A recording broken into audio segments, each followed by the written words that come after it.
Не зрадили присязі і з честю боронять Україну від ворожої агресії з моря.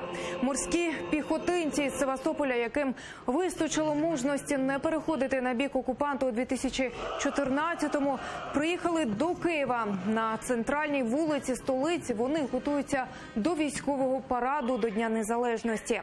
Про честь та обов'язок перед державою моряки з Криму розповіли нашій Тетяні Сулій.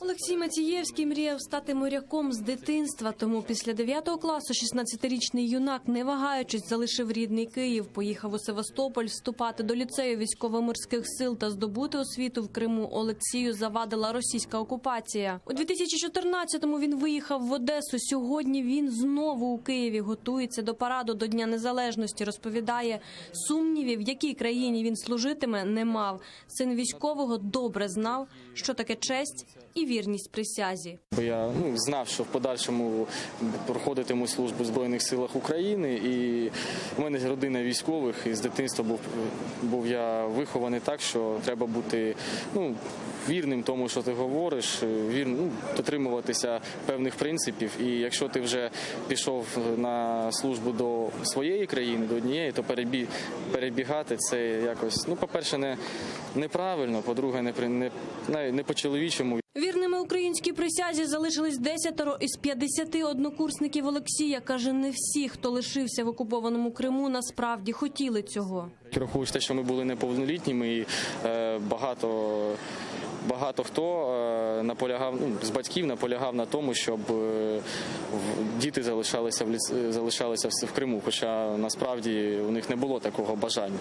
Мені в цьому плані пощастило, в моїй родині питання навіть не піднімалося. Разом з Кримом у 2014-му Україна втратила більше половини своїх моряків, констатує командир 36-ї окремої бригади морської піхоти Андрій Гнатов. 24 серпня він очолить колону морпіхів. В цих хлопцях він впевнений. Такі військовослужбовці складають костяк всіх підрозділів морської піхоти. Я можу відмітити, що це ті досвідчені, перевірені вже долею, які перші стикнулися з тим, хто є агресор, які в нього плани, які підступні методи.